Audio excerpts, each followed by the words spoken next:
Good morning, everyone, and thank you for joining us. We are here to update the public on the status of our discussions with the Chicago Teachers Union leadership on reopening safe, in-person learning for our students and families. I've said this before, but I think it bears repeating that we have no higher purpose than ensuring each and every one of our students have the resources they need to succeed and thrive. After over 80 sessions with the Chicago Teachers Union, I think it is critically important that we not lose sight of a few important points. First is that our schools are safe.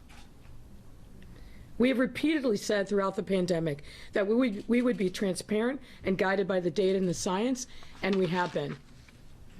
We've had almost 3 weeks of successfully implementing the COVID-19 mitigation plans designed in partnership with the Chicago Department of Public Health and following the CDC guidance. National expert after national expert, including Dr. Anthony Fauci, has repeatedly said that with the kinds of mitigations CPS has put in place, schools are safe. And we all know that to be true based upon our actual in-person experience. And let me remind you of the over $100 million in mitigations that CPS has invested in our schools to make them safe.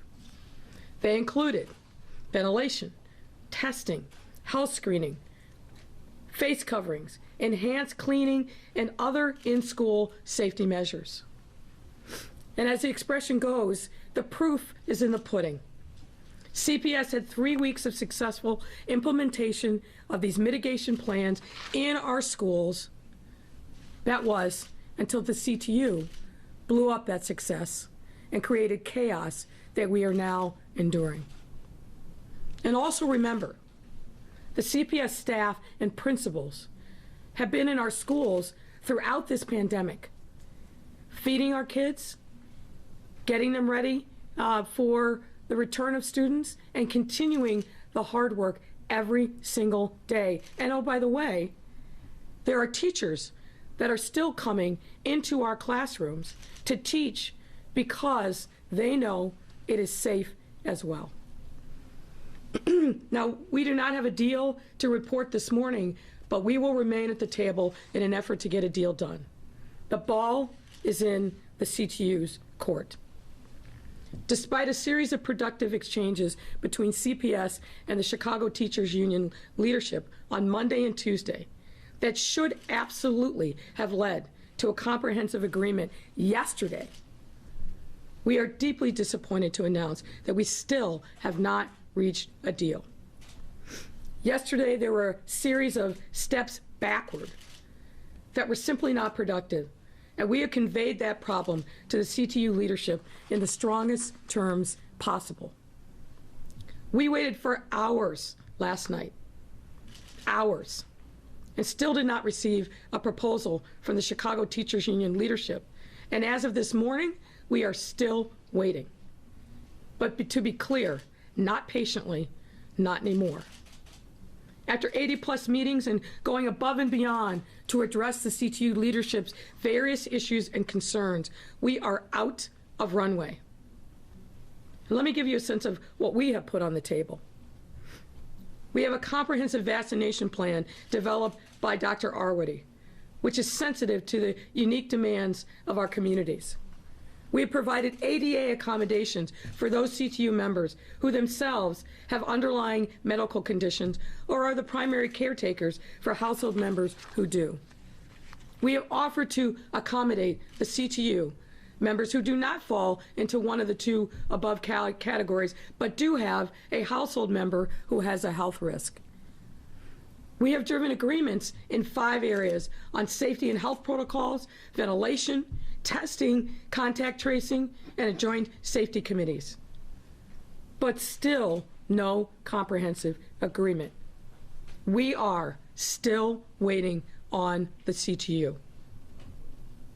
How is there time to orchestrate press conferences and letters, but not a focus on getting a deal done?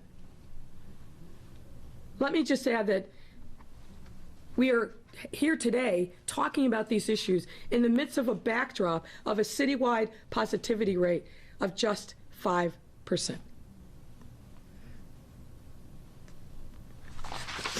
These schools are open and safe, and we are ready to welcome our students back. And frankly, they've been ready for some time. All we need now is the CTU leadership to get serious and meet us at the finish line. This week is finals week for our high school students. In support of them and to avoid any further disruption, we extended our cooling off period through the end of the day today, as Friday is a previously set non-attendance day. We've extended ourselves beyond measure out of empathy for our teachers in this very difficult time. And we will continue discussions to address the remaining issues as quickly as possible in our further effort to avoid a catastrophic disruption to our school system. But let me emphasize again that time is running out. We need our kids back in school. We need our parents to have that option. It should not be that CPS parents of all the schools in our city are the only ones who don't have the options for in-person learning. It cannot be so that a public school system denies parents that right. And let me emphasize again, while remote learning works for some, it absolutely doesn't work for everyone, not by a long shot. And I'm going to keep repeating these numbers and metrics because they are devastating and should create a sense of urgency in all of us to do the right thing for our kids in this difficult time, black and brown kids who look like me, coming from circumstances like the one that I grew up in, who are struggling and are failing. We are failing those children by not giving them the option to return to school. Failing grades, depression, isolation, and so much more. That is why we must get a deal done and get it done now without further delay. So let's do it. CTU, let's do it today. Let's get a deal done. Enough is enough. We have everything, more than, to make that happen today. And we simply can't afford to wait any longer because our children cannot afford to wait any longer. All of us are hearing from parents and students all over Chicago who feel like they are being held hostage and that their interests are being disregarded and drowned out. And I fully understand their frustration. If we step back for a minute and think about where we have traveled. Every resident of the city has been carrying a heavy burden over the past 11 months. Despite the once-in-a-lifetime series of challenges we have all experienced, we have been incredibly resilient as a city. And we do have light at the end of this very dark tunnel. But it is important for our city's recovery to safely reopen our schools so that our students and families, particularly our most vulnerable, for whom remote learning is not working, have the real options that they deserve to get the education that they deserve, to allow our parents to return to work. I want to express our deep thanks to the CPS families and their patience during this incredibly difficult and frustrating time. To those who have expressed concern, I want you to know that we see you and we hear you, and we are working as hard as we possibly can to get a deal done because we know that's in your best interest. This has been frustrating, and I'm asking you to hang on just a little bit longer and be patient. But my patience for delays from the CTU leadership is over. I know that parents out there are juggling a lot of different responsibilities, that it's really hard to manage remote learning. It's just hard to manage, period, in this difficult time. A lot of uncertainty and instability, and we get that. What I'd ask you to do is to focus on the truth. We are going to be transparent, as we have been from day one, and particularly during this pandemic. We're going to give you the facts. We're not going to fearmonger. We're not going to spin you. We're not going to fill your inboxes with propaganda. We're going to be straightforward and tell you like it is, because that's what you deserve and that's what you expect from me. We will get through this, I am confident, and we will be on the other side of this. But we need to get this deal done and get it done today without further delay. I've expressed that to President Sharkey in very direct terms. I expect to hear from them. No more delay. We spent hours and hours. I've heard from parents, why did you not let us know last night sooner? Because we were waiting on the CTU. And on the off chance that we had the ability to actually get a breakthrough, we wanted to be able to share that news. But we waited and waited and waited and waited. Time's up. Let's get a deal done. Dr. Jackson. Thank you, Mayor, and good morning, everyone. Today marks the end of the first semester for Chicago Public Schools students. For the past 20 weeks, our students have been learning remotely and learning at home. It goes without saying that this is the most unusual and challenging start of the school year in all of our lifetimes. And we want to make sure that our students, those families that want an in-person option, have some sense of normalcy in return to in-person instruction, as it is our duty to offer them that choice. Since the beginning of this pandemic, the district has been responsive to the needs of our students and families. That started with standing up a remote learning program, and I want to thank our teachers for their creativity in doing so. The school system worked to provide devices as well as internet connectivity for families who could not afford it. We've done everything within our power to make sure that our students continue learning throughout this process. But we know, as the mayor said in her comments, remote learning does not work for everybody, nor is the remote learning the plan for education in Chicago Public Schools going forward. At some point, we have to return to in-person learning. Remote learning will never match what happens in a classroom. Our students have done their best. Our parents have been there throughout the process, but the time is now to see our students back in the classroom. I hear from essential workers with young children who can't afford childcare, who have to manage both remote learning while also keeping our city running. I hear from parents of students with special needs or younger children who say they have to stay at the table all day to support their children in order to make sure that they're getting a quality education. And I hear from countless Black and Latinx families whose children are falling behind and who are not thriving nor managing throughout this process.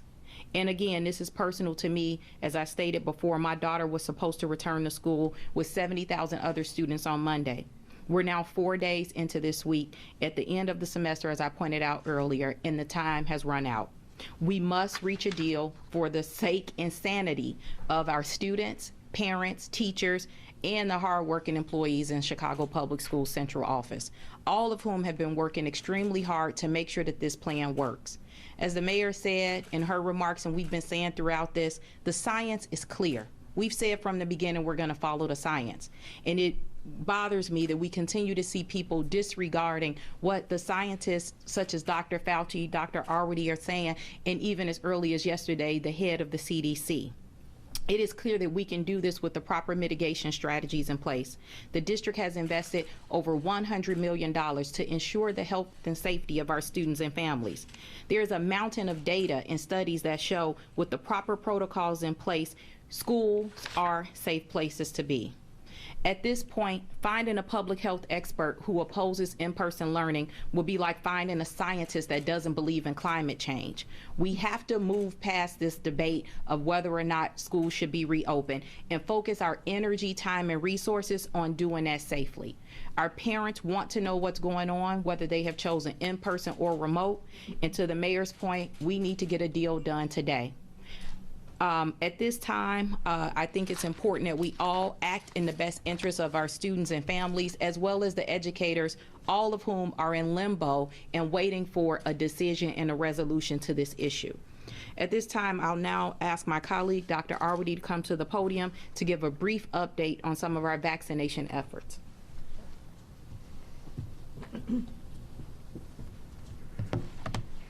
Thank you, Dr. Jackson. So just briefly, we continue to make excellent progress both against COVID and toward vaccination here in Chicago. We currently, as you heard the mayor say, are at a 5.4% positivity here in the city of Chicago. We are averaging just 539 new cases each day. Let's put that in context. At the peak of our second surge, we had a 16% positivity. We had days with more than 3,000 new cases. This is the best shape our city has been in from a COVID perspective since the beginning of October. Secondly, we are making excellent progress on vaccinating people. We are turning the vaccines we receive into vaccinations, and that includes teachers and other frontline essential workers who already are being vaccinated and who there are plans to continue to vaccinate just as quickly as we continue to receive vaccine.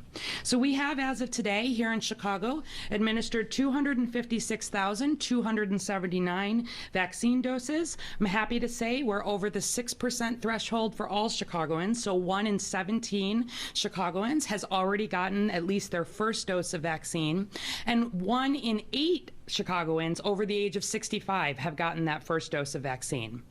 We've worked with Chicago Public Schools, just as we've worked with other large employers across the city to make plans for their frontline essential workers to be vaccinated. There are already more than 3,700 CPS employees who have either been vaccinated or have been offered dedicated vaccination spots. In addition, there are teachers and others who have managed to secure their own vaccinations, whether that's through the ZocDoc app, whether that's through pharmacies, whether that's through an appointment with their own physician. We are dedicated to getting this group vaccinated, but I want to reinforce that vaccination is not required for safe school reopening. What we have seen across this country is that long before vaccines were a possibility, settings that had positivities 1, 2, 3, 4, 5 times higher than what we have here in Chicago successfully opened schools, did not see them being a source of spread, did not see higher rates among staff or students who were in person in these settings, because we know how to be careful about COVID. We know that you can't have a completely normal in-school experience. You have to have masks. You have to have distancing. You have to have pods so that limited number of students are interacting. You have to pay extra attention to cleaning and disinfection, and all of this, as a reminder, has been in place at schools across Chicago throughout the fall, and before that this summer, in place across other settings where children gather, daycares, camps, other educational settings. And what we have seen is when these strategies are in place, school, other places where children get childcare and gather, is not a more dangerous place to be than being in the community. And in fact, it is often safer. In addition, CPS, we've worked to really put additional safeguards in place. Routine testing, surveillance testing, already started when school reopened for the youngest children and this cluster children. And we did not see unexpectedly high positivity rates there. We're dedicating vaccine. Teachers and others will be vaccinated along with the many other people who need to be vaccinated here in 1B. But please, as a reminder, we've shown over and over again here in Chicago, across the country, and around the world that schools are just not the source of COVID spread like people thought they would be a year ago.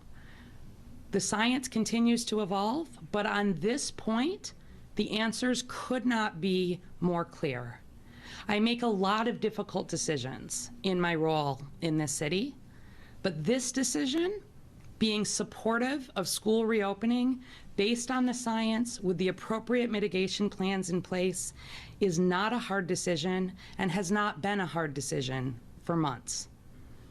So we'll continue to share information about the vaccination efforts, but please know, in good faith, we are absolutely ensuring teachers, CPS employees, are already being vaccinated will continue to have dedicated vaccine opportunities. And we will continue to provide vaccine for as long as there are CPS employees who want to be vaccinated. Thank you. All right, Sarah, let's start with you on topic. Okay, and I have a ton of questions, so hopefully you guys don't have anywhere to go for a while. We're not giving you that long. I said today's the day.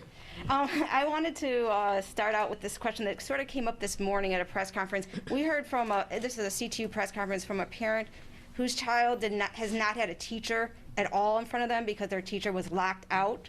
And I understand that not that many teachers have been locked out, but what do you say to that parent? And also, will those teachers be let back in? Why haven't those teachers been let back in? And will you make them whole? Because that seems like paramount to an agreement with CTU. So that's about 5 questions. Yes, but it's all but in the the answer same is line. simple around Yes. this. The teachers who have been locked out are teachers who, despite every effort and every opportunity, refuse to report to work and refuse to offer an explanation as to why they didn't report to work. I don't know of any organization, company that would allow for that. And so it's unfortunate. My heart goes out to that family and that parent that spoke about that experience. But I also think there's accountability and culpability for the individuals. You have a responsibility to your employer as well as to your children to tell them why you're not coming to work, to avail yourselves of all the opportunities that we have for people that have legitimate reasons not to come to work. But, you know, I'm not going to allow, you know, political stunt or standoff to direct what we're doing here. The goal is to get children back in school. There's a lot of disruption going on, and I hope we give a lot of attention to all of the families whose lives are being disrupted by this plan. There are To not thousands. have a teacher in front of a student. I mean, they're not saying that they had a sub. They are not. They have SICAs teaching this special education class. I mean, that's against the law. I mean, these kids have IEPs that have to be followed. We have substitutes in front. If there is a situation where there isn't a substitute, that's something that should be reported to the network chief that we will handle individually. But you asked about, on whole, the teachers that have been locked out. We put in a plan to backfill. I can't tell you if a substitute failed to show up one day or a couple of days, but if they did, that should be reported and it will be addressed. Okay, my next question is if you guys can explain a little bit better about the new accommodation policy and how that aligns with vaccines. There was something about 20% of people with who live in households can stay at home. It's sort of confusing No, to what you guys are offering, so I just want you guys to It's explain it a actually little not bit. confusing whatsoever. For those individuals who are CTU members that themselves have underlying medical conditions or are the primary caretakers for someone who does, they've been accommodated. Thousands of individuals have been accommodated. CTU has asked for more, particularly for those individuals who don't fall into Category 1 or Category 2, but have someone in their household that has an underlying medical condition. We absolutely understand the concerns there. We have put a plan on the table for accommodations and for vaccines for that category, which is about 2,000. That's been on the table for days. So And these we are, need, so. just to that- clarify, that's 2,000 that are the ones that are like live in households, but they aren't primary caregivers and they don't have medical conditions. That's correct. So those are, and so those are the only people, and it's 20% of them. How do you choose which 20% of them So, no, are in that category? That you're going off on Okay. in another direction. It's very straightforward. So just all of just- them hold on. are- Let me okay. just. It's very straightforward. Let me just answer.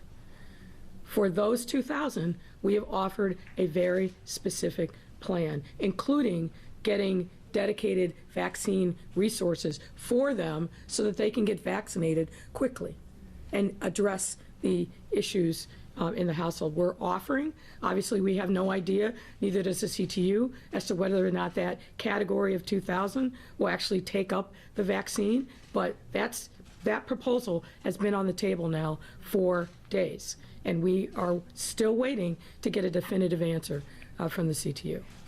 You guys said after one dose, they either can come back or take in. So I'm not going to get into that level. I'm not going to bargain with you here at the table, Sarah. I'm really not. That's not Well, I just wanted appropriated. some of the I'm trying to thinking answer. behind that- I understand, that, but let me just finish. I know you're not normally here, and so we are not in a cadence together yet. But I'm not going to bargain here. I'm giving you broad strokes of what the proposal is. We put the proposal on the table. Of course, there are nuances, but it's pretty straightforward. And we need an answer from the CTU. Can you talk to me a little bit about the timeline that you guys now see in returning kids to school, and whether you now are thinking about grade bands and how soon that would sort of kick in? Because that seems like a big disagreement between you guys, the two sides. We have literally bent over backwards to try to be as accommodating as we can and address a number of the concerns that the CTU has raised, even as the goalpost moves and moves and moves and moves. And today is the day where we need a definitive answer on all of the outstanding issues. The timeline issue, what is your thoughts now about when students I'm just going to ask, be back in I'm just going to school? ask, just as a courtesy, Yes. for you to let me finish, and then we can absolutely, we're here to answer questions, but it's a little hard when you're ready to move on when I haven't finished actually answering a question. Is that fair? Sure. Okay. Ask your next question. Well, I want to ask again about the timeline. When do you guys expect for kindergarten through 3rd grade, 4th grade through 6th grade to be back in school? So obviously it's not February 1st. So We expect them to be back in school as quickly as possible, and we've made that really, really clear. As I said, we're out of runway. We're right here at the finish line, and we need CTU to join us and go over the threshold, hopefully together, hopefully with a comprehensive deal. Okay, one of my colleagues asked that in the month of January, Chicago Public Schools' online case tracking system shows 163 cases of staff COVID-19 cases and 15 among students. Should those be numbers understood as minimal spread, as schools were only open with a fraction of students during this time? And how does that square with your understanding of schools being safe? Dr. Ari will address your question. So the question is not whether we ever see COVID cases in school settings. The question is whether we see the spread of COVID in school settings. And so just as we have been doing for every case that we've seen in school settings, daycare, schools that have been open, camps, athletic teams, there's a dedicated pediatric team at the Chicago Department of Public Health that works to do an investigation and to understand, what is the risk factor? Is there concern for spread in any given setting? And with CPS, we work with their contact tracing team that works within the school. We also look at risk factors outside the school. And we've posted, and I would refer you, every week we do post the number of pediatric cases, for example, that we see in school or camp or daycare settings. In comparison to the number of pediatric cases we see across the city, it is very small. It's like less than 5% of the pediatric cases that we see are in any kind of school type setting. Similarly, when we look at staff, we have not seen rates of staff or adults that are in school settings that are at all above the rate that you would expect to see based on the rate in the community. And we did this study, right, looking at the Archdiocese. With CPS not in person, the Archdiocese is our next largest system. It is the largest private school system in the United States, and worked throughout the fall as they were open, looked in detail at all of the cases that, again, we saw cases. The average number of cases that get reported out of a school is 1. Because somebody gets infected, brings it in. And most commonly, where we saw more than 1, it was in siblings, or it was in a parent and a child who may be a teacher and a student. Could count on one hand the number of times that we could not rule out that there may have been a transmission within that school setting with no serious outcomes. So we have not seen outbreaks. We have not seen schools broadly be a concern across the city, across the country, around the world. And that is why you've heard the CDC, Dr. Fauci, increasingly really point that we want schools to be open, because we've shown, we know the negative impacts of schools not being open, and we've shown that with mitigation measures in place, they absolutely can be. So we continue to work, and I just want to make the point that whenever somebody is identified with a potential association with a school, we ask those people to participate with contact tracing. If we're reaching out and having a conversation, this is just to make sure we understand what exposures may have been, make sure we're doing the appropriate notifications, quarantine and isolation. That's an important part of keeping schools in any setting, any work setting, safe in Chicago, and we have not seen anything unexpected in those numbers. Sarah, 2 more from you, and then let's let Mary Ann go. Okay, I'll ask this. This might be for Arwady again. Many schools in Europe, in Britain, Portugal, Denmark, and Austria have reopened schools and now Definitely for Dr. Arwady. and now are reclosing them because of the variant. They say that the variant is really going to take hold in March. And I think this also kind of goes to the public health metrics that the union has been pushing for. You know, are you worried that come March we'll wind up having to reclose the schools because of the variant will be raging? So, couple points on that. We obviously have surveillance systems in place for variants, and even aside from what's happening at the federal level, here in Chicago, we had invested about $3 million even before these variants had emerged to beef up our ability, working with academic partners, to do more of that specialized testing. And I also want to be clear that these variants are of concern, but if people do the mitigation things that we already know work, the masking, the social distancing, they do continue to have protection against these variants. And so the variants, to me, are a measure of making sure that we double down, that we don't let up just because our numbers are looking a lot better. We don't start having gatherings outside of school. The Super Bowl's coming this weekend. I want people to remain cautious, not be taking unnecessary risks with COVID. We are in the best possible position right now as the variant is starting to emerge because our cases are coming down and have been coming down consistently. One of the reasons we are pushing vaccine into our hardest hit communities and locations in Chicago, why we can't just dedicate all of the vaccine to schools, is because we have to make sure the vaccine gets in the places that decreases the risk and the spread in Chicago, because every time we see spread in Chicago, that is an opportunity for a variant also to spread. And so the variant conversation for me is not about sort of the opening or closing schools. We have seen that with the mitigation, and even they've done additional work with ventilation, there's been a lot of work in these settings. I do not have concern at this point related to the variant and making it unable for us to have schools reopen. I do have concern about making sure we're driving vaccine into the places in Chicago that are most driving our outbreak, so that we're all the best protected as possible as these variants likely may emerge. Okay, then my final question is going to be about how likely do you think that there will be a deal? I know you want one. Everybody wants one, but how likely? If not, what is what can you really do? Because we've seen that you do not want to strike. I don't think the union wants to strike. What can happen here? Well, what I'm really focused on and what I've made very clear is we need to get a deal done today. Today. What if it doesn't get done? I'm not going to speculate. We need to get it done today. There's no reason why we shouldn't have gotten it done yesterday or Tuesday or Monday. But today is the day. My patience is up. I understand what the concerns are. We have been bending over backwards. I have been personally involved in trying to craft solutions, and partly why we've had the movement that we've made today, this week. But we can't keep taking steps back. We can't wait hours and hours and hours and have no response other than we're working on it. That's not good enough anymore. It's simply not good enough anymore. If we were in December, maybe even in January, but now in February, it's not good enough. No more excuses. Let's get it done and get it done today. That's the only thing I am focused on today.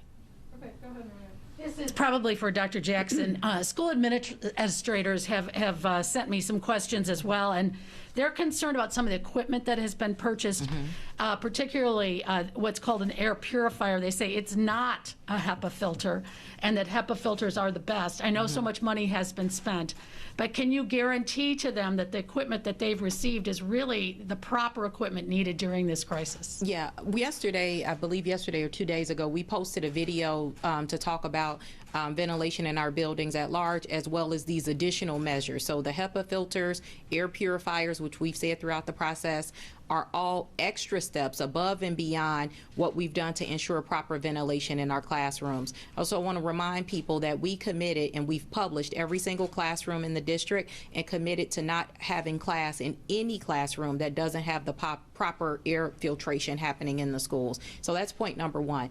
If there are concerns with devices, they can report that directly to their facilities manager as well as the network chief.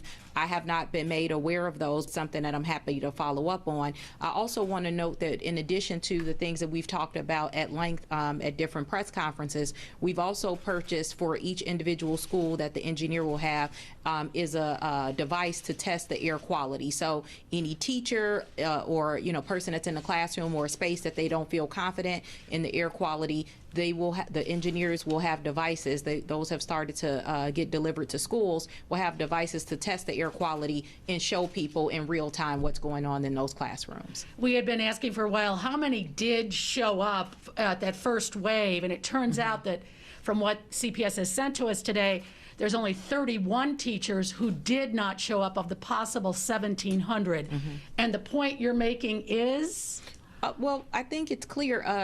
Let's be clear. 31 didn't show up and did not give a reason for not showing up. There were some people who were expected to show that maybe failed the health screener or had traveled, so they needed that time to quarantine per the guidance, or individuals that had other reasons not to report to work. But again, I think I've already answered the question about that. This is an organization. We do have rules, and employees are expected to do what's expected of them from their employer. We have a contract, and we're asking people to honor that and avail themselves of the policies that we have in place to, if they're not going to come to work, they should take advantage of that.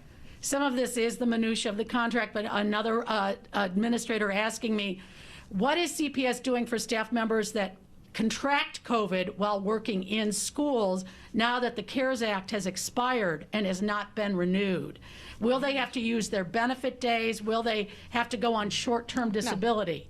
No, we'll continue to pay people if they have to, work from home because of quarantine or contracting COVID. That's always been our policy, and we've had no discussions about changing that. Mayor, from Amy Jacobson, she is asking, so I know that you've said several times here today about today's the day, but if there is no deal by tomorrow, will you pursue what the city of San Francisco is doing and sue the school district?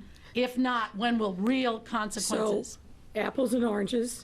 In San Francisco, the mayor has no authority over the school district. So I have no intention of suing Dr. Jackson and her colleagues. Is this at all a political test of wills between you and Stacey Davis Gates? I don't see it that way. This is about our kids. This is about our kids.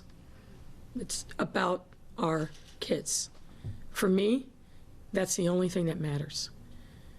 And if we focus on our kids and what is in the best interest of them, everything else in the school ecosystem, from the building principals to the cafeteria workers, from the engineers to the janitors, to the support staff, the IT people, all the people that make up the school ecosystem are there for one reason, and that is to make sure that our children get the best quality education possible so that they will be launched in life with the tools that they need to be successful. For me, that's the only thing that matters.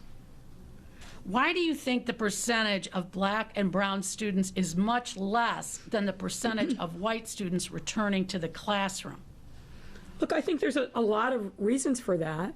And part of the percentages, there's a substantial percentage, and Dr. Jackson or Chief McDade can address this better than me, that just didn't respond.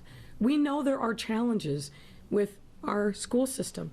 We have a significant number of low-income, single-parent families that are struggling hard every day, pre-pandemic, even more so now. And so we are trying to reach out to them and have the schools be a lifeline for them. Just like we've seen in the early days of the vaccine, a lot of hesitancy, a lot of people waiting and seeing. I'm sure that's some of what's informing these numbers. But we had 3 weeks of success. and we started to see more people come. And I'm confident that when we get past this moment and we reopen again and we see people see the success, more will come. Can I just throw in a question Sarah, here? it's still Mary Ann's turn. Just really quick, because it's about this, because I think that the school district. You're violating the rules here. It's your first time. So say, I didn't hear your question.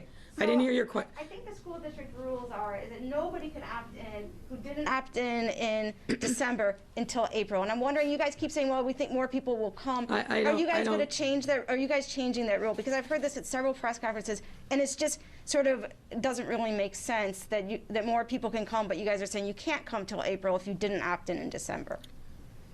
Right? Isn't that what the rule is? I'm just waiting for you to finish. That's what I'm asking. Okay. You want to That's address what that? the rule is. So, We gotta open schools first before we discuss anything else, so I Right. think we can move on from that question. Okay, let's do two more from Mary Ann. Okay, one I'm just wondering, why the line in the sand now? You know, at 10 o'clock in the morning, of course, you did discuss why, you know, about last night being so frustrated and so many parents, you know, who are scrambling to figure out today. But realistically, there is no school tomorrow anyway. Might we all be back in this spot Sunday night? there shouldn't, no, I'm not going to be. If you're here, you're by yourself. I'm not going to be. Time's out. Runway, done. And We need a deal today. today could be until midnight tonight, though, realistically. I mean, it could be a long day, are you saying? It could be a long day, but it shouldn't be. There's no reason why it should be. We have a finite number of open issues. We need a deal. We need them to actually respond to us, not move the goalpost again, not add on a bunch of extraneous issues like defunding the police, right? Those aren't relevant Did to that this come issue. up? They've been on a table. Look at their website. They're on there as part of their demand is defunding the police. Absolutely, it's there.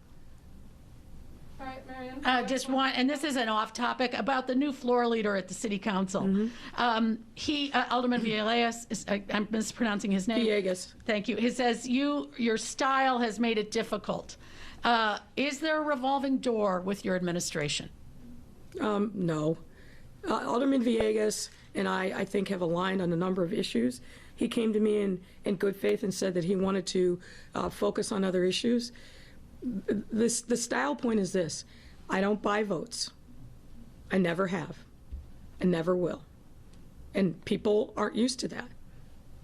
But I've been very clear about that. I do not buy votes. We manage every vote to 26.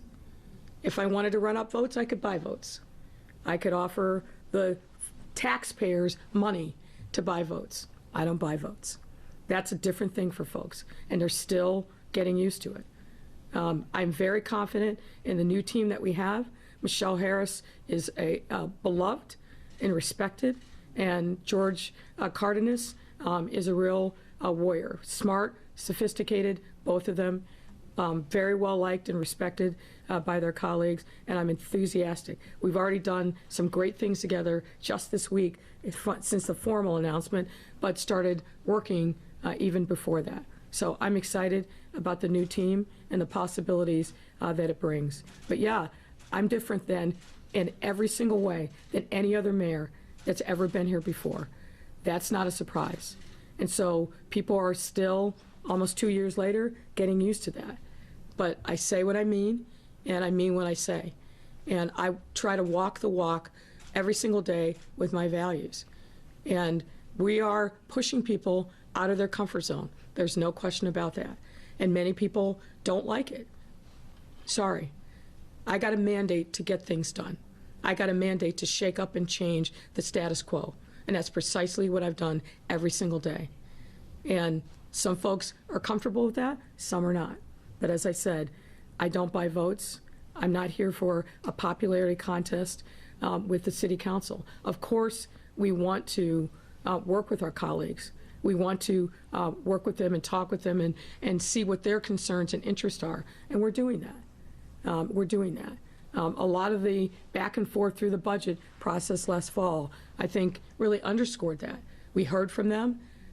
They came to the table in earnest with a number of different suggestions. But at the end of the day, I wear the jacket. And I got to move the city forward. And that's precisely what I will continue to do. All right, thank you, everybody.